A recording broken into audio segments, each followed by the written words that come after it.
बहुत लोक आज्ञा जिते बड़े गोटे पर घर झील को नियंती बहुत किछि कहिकी नियंती आपण झीर केबे किछि असुविधा हेबनी आम माने बहुत ख्याल रखिबो।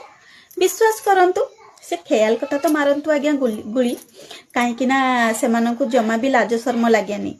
आउ तापरे आसे गोटे झीर संस्कार उपरे कुहा जाए तो बापा माँ ते संस्कार कौन देइछंती तो बापा माँ संस्कार बोली कौन जानी ना नहीं हेले आज्ञा गोटे पर घर झील को नहीं सारा पर आपण ता संस्कार को लेकिन कथा केमती उठाती ता बापा माँ जदि ताकू संस्कार देई न थांते ना आज्ञा सी बाहाघर दिन ही बेदी उठिकी ता बाप घर को जाई न थांता। आपण मानकू सी जम्मारू जानी नथिबो। 25 वर्ष कि 30 वर्ष गोटे झील से बाप घरे थाए अजणा लोकों घर को जीवाई जम्मा भी हिचकिचाएनी कहीं जानी संपर्क मूल्यटा से बहुत भलरे जानी थाए आउ ता बाप माँ देइथिबा संस्कार भी से जानी थाए। हेले टिके भाबंतु ना आज्ञा आपण जेतेबेले आपण पुओ को कर्ता हिसाब रे बाहा करिया पे आनंती आउ बड़ बड़ कथा भी कहंती तापरे आपण पुओ ना से झील को रखिबार औकात रखी थाए ना गोटे पिलार बाप होला परे भी गोटे पिलार जिम्मेदारी नेबार औकात रखी थाए।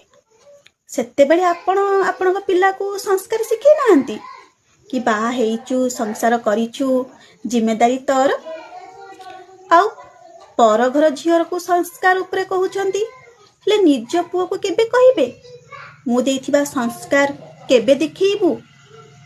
आज्ञा पर घर झील को आंगुठी उठेकी कहिबा बहुत सहज किंतु गोटे पिलार बाप बा ता माँ केबे कहंतीनी आमे तो तते एमिति संस्कार देइनु तू ए भलिया बेहिया हरकत करूछु कौन पे केबे कहि पारंतीनी। आज्ञा बहुत कम लोक अछंती जो माने निज पुअर भी भूल देखिले कहंती आ बहुर भूल देखिले भी कहंती कौन आज्ञा ठीक कहली ना। आपण मानक जदि मोर ये कथाटी भल लगी लाइक और सब्सक्राइब निहाती करिवे। रहुची नमस्कार जय जगन्नाथ।